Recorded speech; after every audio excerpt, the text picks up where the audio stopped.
far and away the most beautiful city on Earth, 5 times the size of London or Rome. Great towers and buildings rising from the water, 60,000 gleaming houses, and how spacious and how well built they were, of beautiful stonework and cedarwood, and the wood of other sweet-scented trees. The many streets and boulevards of the city were so neat and well swept, despite the multitude of inhabitants, crisscrossed with a complex network of canals, like an enormous Venice, but also remarkable floating gardens that reminded of nowhere else on Earth. While Europe was drinking water from its polluted city rivers, huge aqueducts transported America's water from fresh springs. But what impressed most were the special merchant areas, where timber and tiles and other building materials were bought and sold, as well as greengrocer streets, where one could buy every sort of vegetable, fruits, honeys, nut paste and chocolates. Astonished by the personal cleanliness and hygiene of the colourfully dressed populace, and by their extravagant use of soaps, deodorants, and breath sweeteners. Most Europeans never bathed and kept clothes on at all times. The Pilgrim's Notes biographer Zini Feiner had a terrible smell. Indians tried, quote, without success to teach them to bathe. The settlers also had bad breath from rotting teeth. Death and starvation was so common that corpses were just dumped in open pits known as poreholes. Many turned to alcohol and committed suicide. In fact, the story of the first settlers has been deliberately changed, notes author James Lowen, because the truth is so shameful. They actually settled hundreds of miles further south and stayed in America because the mission was a failure. Their real aim, reports historian Robert Beverly, was to find some gold and take it back to Europe. They spent their days digging random holes in the ground, aimlessly looking for gold instead of planting crops. Soon they were starving and digging up putrid Indian corpses to eat. They took some Indian prisoners and forced them to teach the colonists how to farm.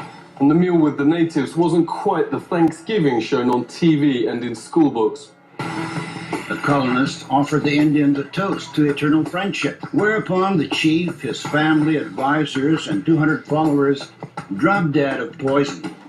In mainstream history books, perhaps the most common description of American territory then is virgin land.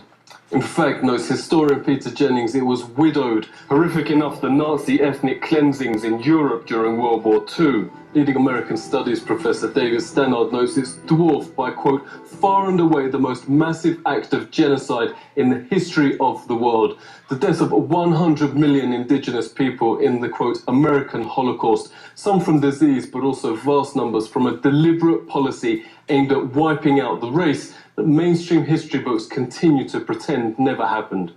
He notes when Heinrich Himmler called the final solution, quote, delousing, Himmler was only echoing the Pilgrim Army's rallying cry, nits make lice, nits being Indian babies. This was a map of Indian nations across the US. 80% of the first government's entire budget went on attacking existing Indian settlements to take their developed farmland.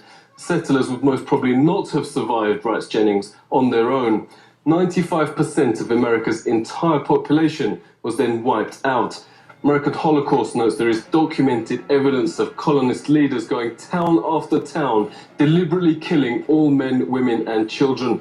Yet school texts and history books remain silent. Orders came from the very top. Under the direct order of George Washington, at least 28 of 30 Seneca towns and all the towns of the Mohawk, Onondaga and Cayuga were simply obliterated. George Washington wrote, the Indian country, quote, must be destroyed. Thomas Jefferson called to, quote, pursue Indians to extermination. Nobel Peace Prize winner Theodore Roosevelt called beneficial the eradication of the native race. Stannard notes genocide was official public policy. California Governor Peter Burnett in his 1851 message to the legislature. Extermination must continue to be waged until the Indian becomes extinct. Another governor issued the public proclamation to, quote, pursue, kill and destroy all Indians. A witness notes the ensuing bloodbaths practically wiped out the native race. The whites shoot them down like wolves, men, women and children, wherever they could find them.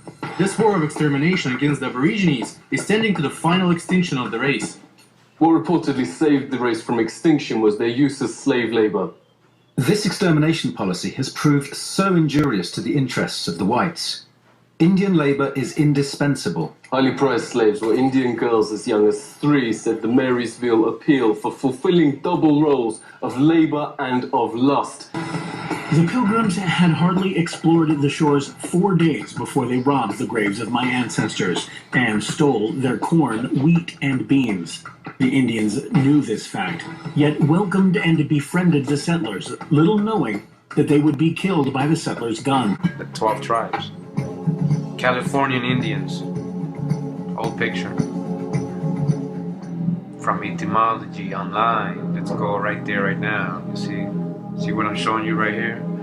It's gonna be for a reason. So Yahweh, right? Or let's see, what do they call Jehovah, right? Etymology. Tinsdale transliteration of Hebrew tetragram Yahweh using the vowel points of Adonai, my Lord. See Yahweh. Use Yahweh. Okay, so let's go to Yahweh. Okay, let's read this very carefully now. Yahweh, 1869 hypothetical reconstruction of the tetragrammation YHWH, see Jehovah, based on the assumption that the tetragrammation is the imperfective of Hebrew word Hawa, earlier form of Heya, was, in the sense of the one who is, the existent. And so it says here, I am that I am. It is the common English translation of the response that God used in the Hebrew Bible when Moses asked for his name, Exodus 3:14.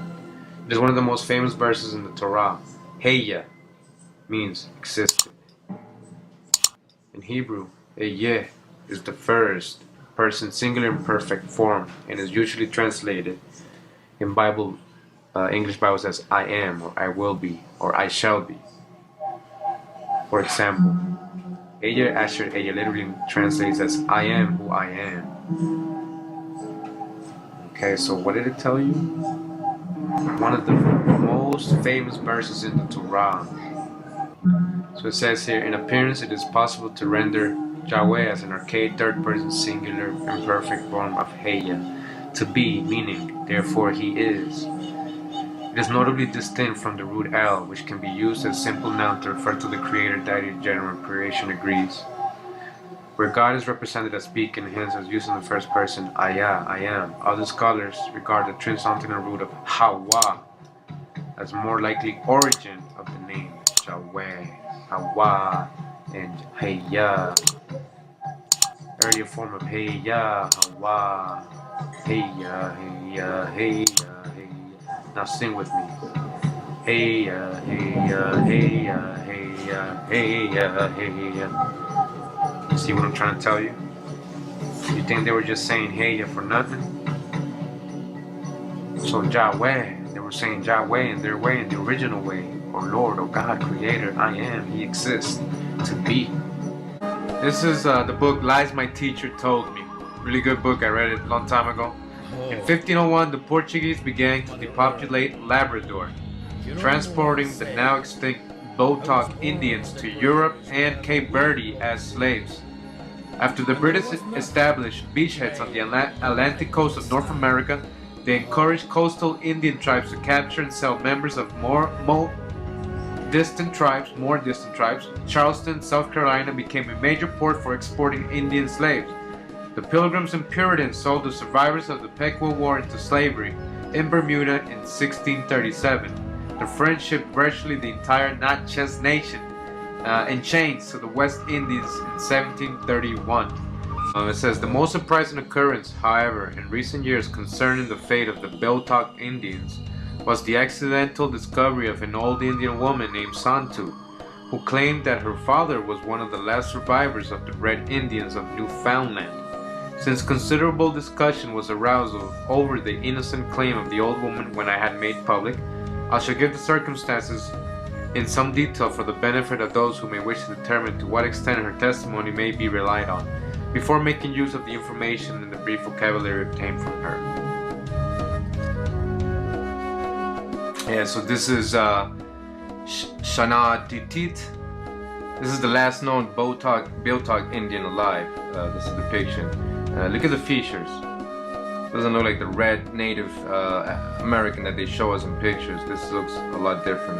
Looks more like people I know in Boston or any part of the world. It could be anything, but just look at the features.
Once said, I was born on the prairies where the wind blew free, and there was nothing to break the light of the sun. Oh,